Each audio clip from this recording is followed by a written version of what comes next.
Bismillahirrahmanirrahim. Assalamualaikum warahmatullahi wabarakatuh. Sampai jumpa teman-teman semua di Hukum Internasional. Kali ini tema yang akan kita bahas tentang tanggung jawab negara dalam hukum internasional. Bersama saya Meliana Damayanti, kita akan bahas sekitar 20 slide ke depan. Ya.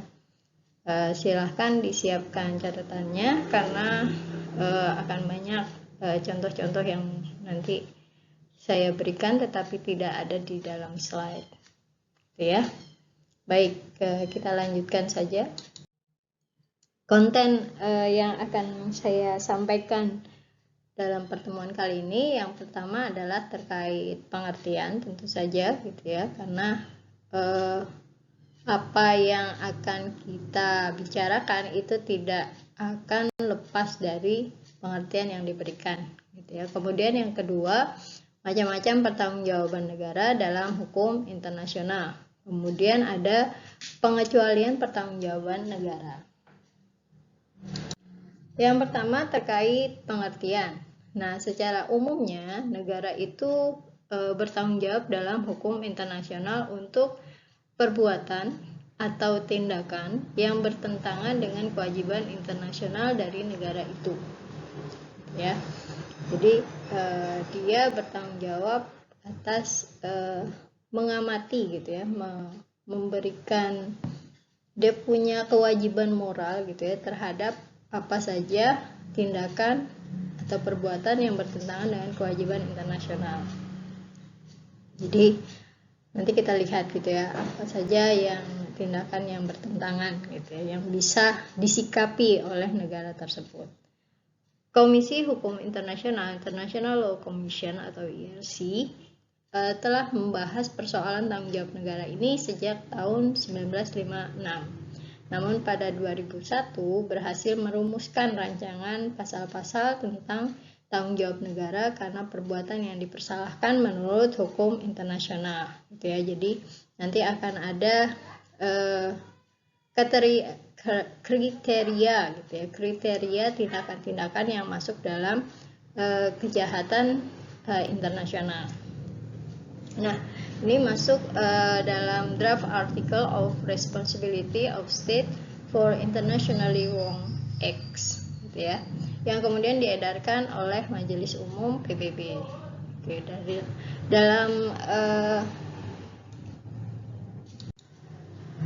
dalam resolusi ARES 5935 tahun 2004, Majelis Umum mengundang negara anggota PBB untuk memberi tanggapan tentang langkah selanjutnya dan memutuskan mempertimbangkan masalah itu kembali di tahun 2007, ya, terkait mana-mana aja, gitu ya, kejahatan yang bisa masuk dalam kategori perbuatan yang dipersalahkan menurut hukum nasional. Pada prinsipnya, draft yang tadi saya sebutkan itu bersifat residual, artinya tidak berlaku dalam syarat atau kondisi bagi adanya perbuatan yang dipersalahkan secara internasional, atau isi maupun implementasi tanggung jawab internasional suatu negara diatur oleh ketentuan hukum internasional secara khusus. Bahwa hukum kebiasaan internasional akan tetap berlaku terhadap masalah yang tidak tercakup dalam draft. Jadi meskipun sudah dibuat draftnya, gitu, kalau kemudian hari ada perkembangan kejahatan yang sangat-sangat bertentangan dengan hukum internasional, jelas ini juga akan diatur dan juga akan diminta, gitu ya, terkait pertanggungjawaban negara. Misalnya mengenai akibat yang merugikan atau membahayakan yang ditimbulkan oleh tindakan yang tidak dilarang oleh hukum internasional. Kemudian misalnya kondisi yang terjadi di dunia saat ini, gitu ya, ketika sebuah kota di Cina itu melakukan aktivitas yang biasa sebenarnya mereka lakukan di tahun-tahun sebelumnya, yaitu mengkonsumsi daging kelelawar, itu yang ternyata di tahun 2020 ini atau di akhir 2019, gitu ya, itu sampai teridentifikasi sebagai sebuah gejala atau sebuah penyakit yang disebut sebagai coronavirus 19 gitu ya, karena diketahuinya tahun 2019 itu Desember akhir, sampai kemudian WHO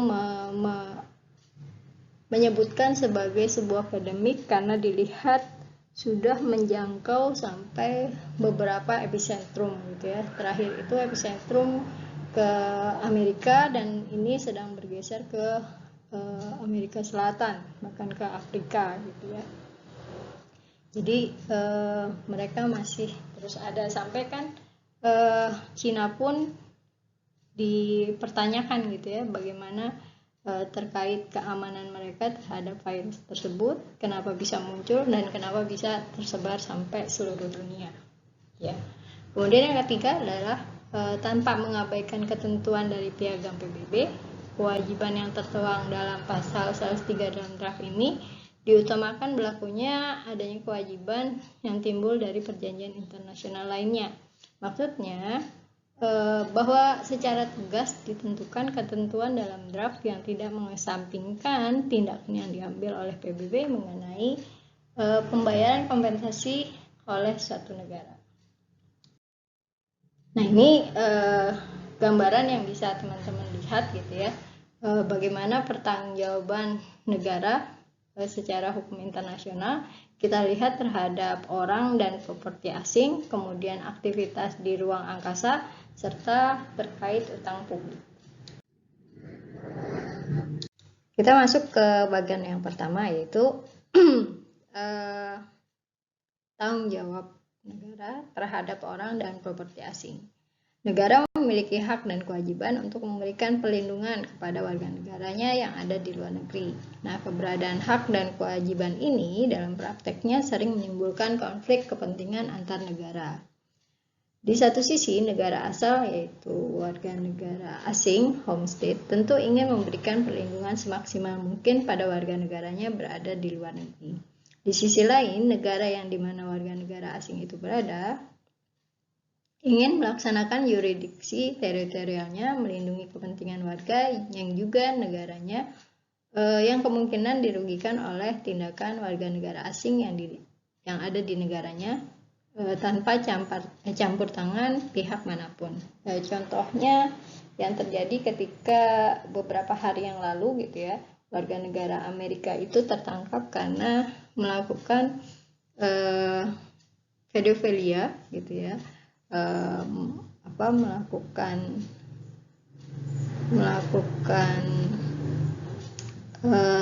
tindakan seksual kepada anak-anak Indonesia, anak-anak kecil Indonesia gitu ya, dan dia itu termasuk buronan FBI dari Nevada gitu ya. Dia sudah melakukan banyak tindakan kejahatan di Amerika, kemudian dia bermigrasi, dia berkunjung ke Indonesia tetapi melakukan hal yang sama. Kemudian tentu negara Indonesia tidak mau orang ini langsung diserahkan saja ke Amerika, tetapi dia akan dihukum sesuai dengan hukum Indonesia untuk kepentingan warga Indonesia ya. Nah, dalam prakteknya perlakuan buruk terhadap warga negara asing dapat juga menimbulkan tanggung jawab negara. Perlakuan buruk yang dimaksud adalah pengingkaran keadilan, denial justice gitu ya. Jadi kalau misalnya tadi warga negara asing Amerika itu dihukum, kemudian negara Amerikanya melihat bahwa orang yang dipersalahkan ini, yang tersangka ini ternyata tidak diberikan keadilan dalam proses pidananya gitu ya, maka itu berhak negara ikut campur ataupun bertanggung jawab untuk mengawasi jalannya pengadilan di Indonesia. Kemudian yang kedua, pengambilan alihan harta benda pihak asing secara tidak sah. Kemudian kegagalan untuk menghukum seorang yang seharusnya bertanggung jawab terhadap serangan yang ditujukan pada pihak asing. Kemudian kerugian langsung yang disebabkan oleh tindakan organ negara. Misalnya yang ketiga gitu ya, terkait adanya sabotase waktu pemerintahan di bawah pimpinan SBY gitu ya. Jadi komunikasi SBY itu sempat disabotase oleh Australia, dan kemudian Indonesia meminta penjelasan dari Australia sendiri kenapa melakukan hal tersebut gitu ya. Sempat panas gitu ya hubungan antara Indonesia dan Australia dikarenakan hal tersebut. Jadi harus ada tindakan yang dilakukan oleh Australia untuk bisa menjelaskan secara clear gitu ya kepada Indonesia apa yang dilakukan itu adalah salah dan tidak akan diulangi kembali. Selanjutnya, standar yang tepat untuk memperlakukan warga asing di satu negara seringkali diperdebatkan terkait standar minimum internasional dengan standar nasional gitu. Jadi kadang warga negara asing itu dia punya standar yang lebih tinggi dibandingkan yang ada di Indonesia ataupun sebaliknya gitu ya. Nah ini karena kacamatanya berbeda, kadang itu yang dirasakan juga akan berbeda gitu ya. Misalnya kalau orang Amerika itu biasa mereka beraktivitas itu menggunakan misalnya jas gitu ya sebagai standar ketika mereka masuk ke kantor atau masuk ke hal-hal yang formal, mereka menggunakan jas gitu. Tapi kalau di Indonesia kan jas itu bukan satu yang formal yang harus digunakan setiap saat ketika harus berangkat kerja.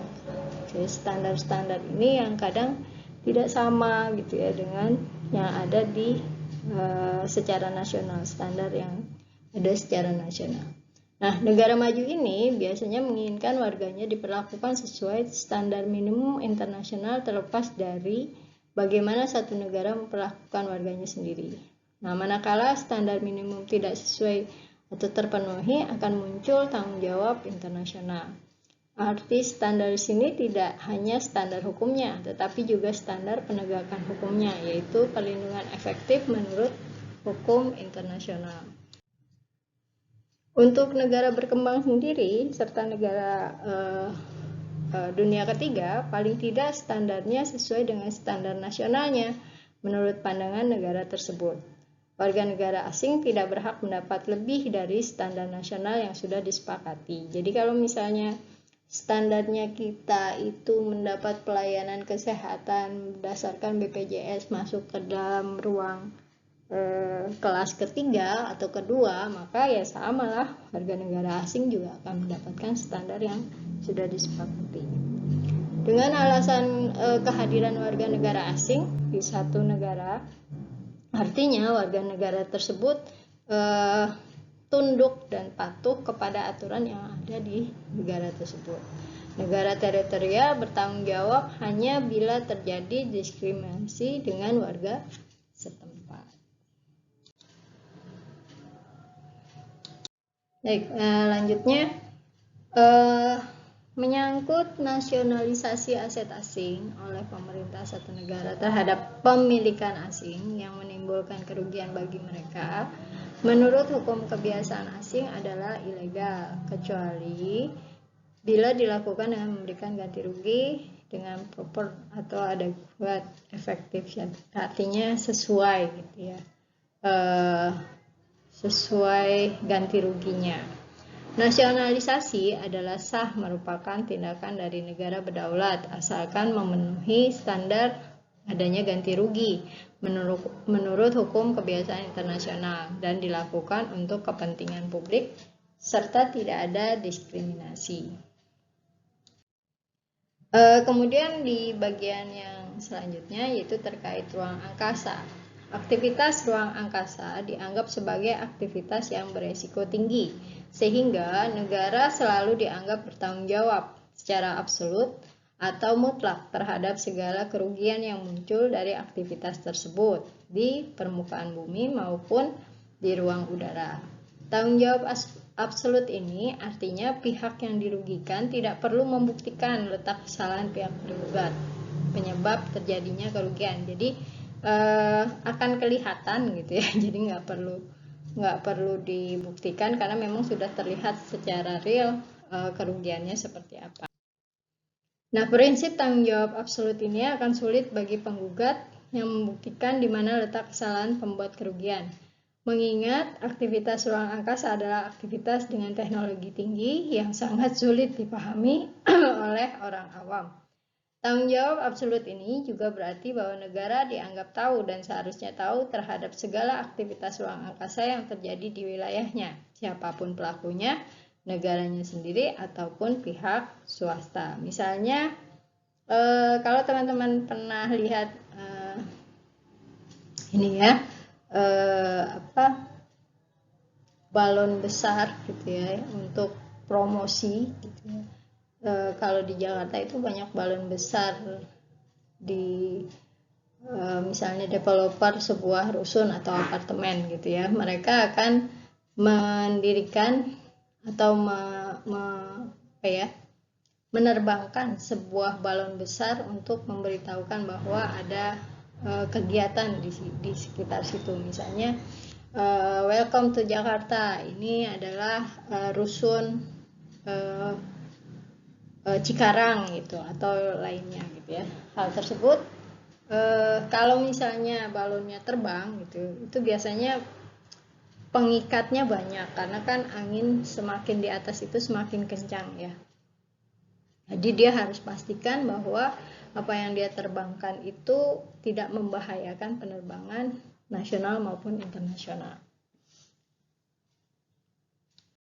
Kemudian terkait utang publik, ada 3 teori yang menjelaskan bagaimana kreditor menghadapi debitur yang tidak memenuhi kewajiban membayar hutangnya. Teori yang pertama adalah yang diberikan oleh Lord Palmerston pada awal perkembangan hukum internasional yang menyatakan bahwa kegagalan negara membayar hutang memberikan hak kepada kreditur untuk mengambil langkah yang dirasa perlu untuk memaksa pihak debitur melaksanakan kewajibannya. Langkah yang dimaksud dengan jalur diplomatik maupun kekerasan seperti military action. Kayak misalnya Indonesia hutang kepada negara Amerika atau hutang kepada negara Korea, Jepang, dan sebagainya gitu, Cina gitu ya. Jadi kalau misalnya hutangnya nggak bisa dibayar, serta-merta mereka bisa mengambil langkah gitu ya, bagaimana penyelesaian terhadap hutang Indonesia tersebut. Misalnya kita minta dana dari World Bank gitu ya, IMF gitu ya, sebesar sekian triliun gitu ya, tetapi nanti IMF memberikan kebijakan so kamu harus bisa menghilangkan subsidi kepada masyarakat gitu dengan maksimal 50% itu rakyat Indonesia sudah tidak disubsidi lagi gitu ya. Itu adalah contoh kebijakan yang bisa saja dilakukan oleh pemilik hutang gitu ya, pemilik hutang atau yang memberi hutang, yang memberi hutang. Dia akan melakukan tindakan-tindakan baik itu secara diplomatik maupun kekerasan militer. Kemudian teori yang kedua dikemukakan oleh Drago, Menteri Luar Negeri Argentina tahun 1902, bahwa masalah penyelesaian hutang negara hanya dapat dilakukan melalui diplomatik atau jalur hukum. Sementara teori ketiga yang biasanya diikuti saat ini, tidak ada ketentuan atau metode khusus bagaimana satu negara membayar hutang-hutangnya. Kewajiban negara debitur berkaitan dengan hutangnya sama dengan kewajiban yang muncul dari perjanjian internasional lainnya yang dia buat juga gitu ya. Jadi kalau dia ada hak pasti biasanya ada kewajiban. Nah, prinsip tanggung jawab yang ada based on fault principle atau tanggung jawab berdasarkan kesalahan, dengan demikian pihak penggugat harus membuktikan letak kesalahan tergugat untuk membuktikan letak kesalahannya gitu ya. Jadi memang akhirnya penggugat harus bisa membuktikan hal tersebut.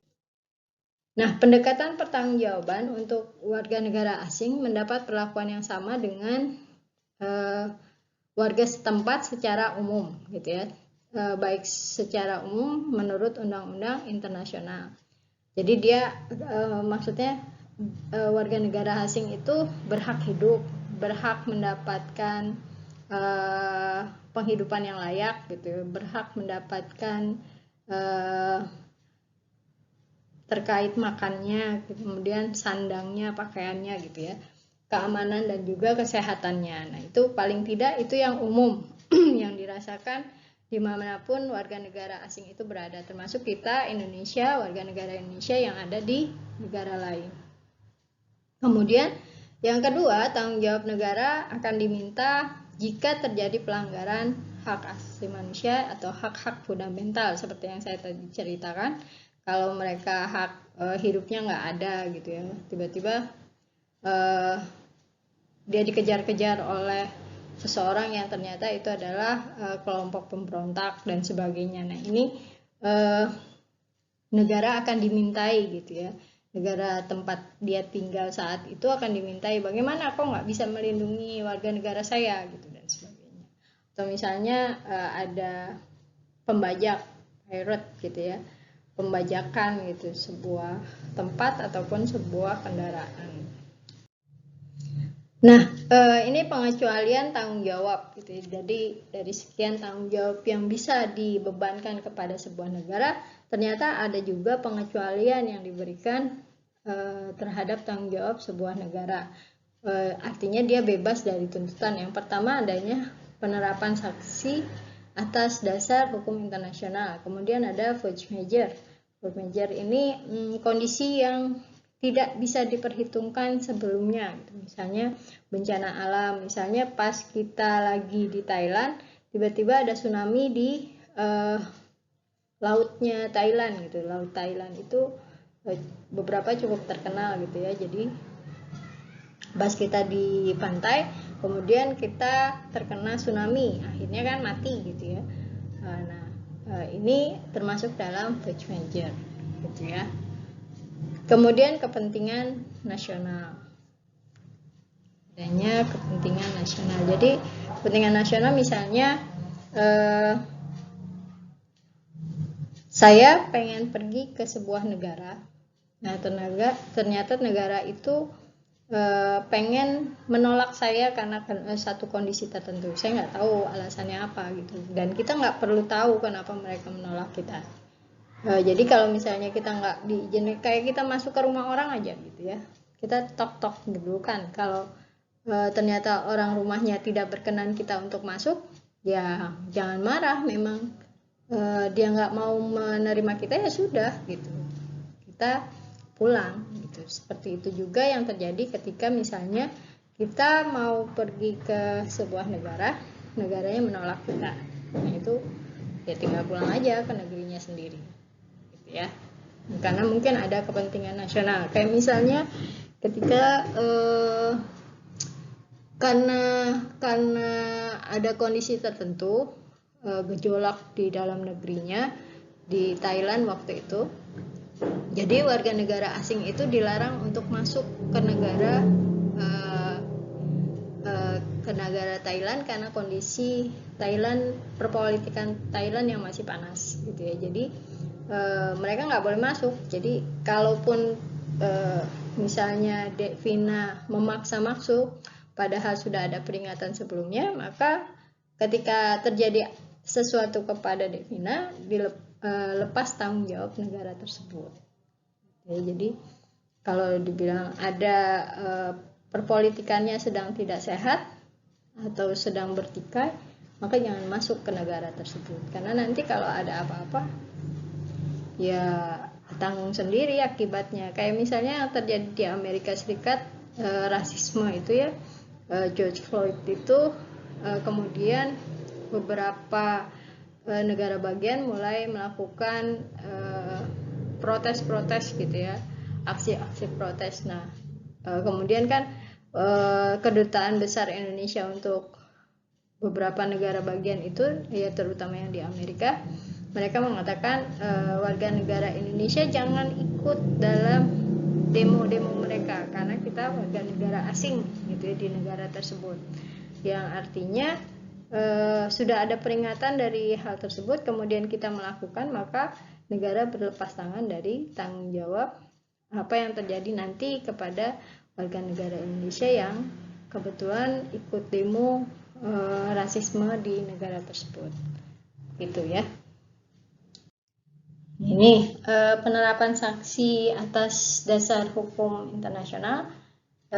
Misalnya, meskipun penggunaan kekerasan terhadap negara lain, namun negara dapat melepaskan diri dari tuntutan pertanggungjawaban manakala penggunaan kekerasan yang dilakukan dalam rangka sanksi atas pelanggaran hukum internasional yang dilakukan oleh pihak asing. Artinya, karena dia melakukan sesuatu yang tentangan, misalnya dia nembakin warga negaranya gitu ya, negara kita nih orang Indonesia nembakin pas kita di Australia misalnya, kita nembakin orang Australia gitu ya. Nah itu kan termasuk tindakan yang melanggar hukum, maka bisa diberikan sanksi terhadap orang tersebut. Nah ini lepas dari tanggung jawab negara ya.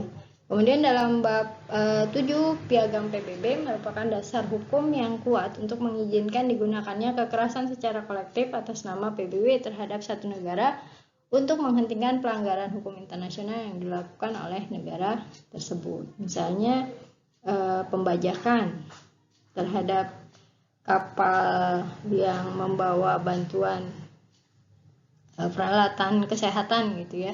Nah ini juga kemudian diberi sanksi negara itu, maka itu juga menjadi lepas tanggung jawab. Ya, ini first measure.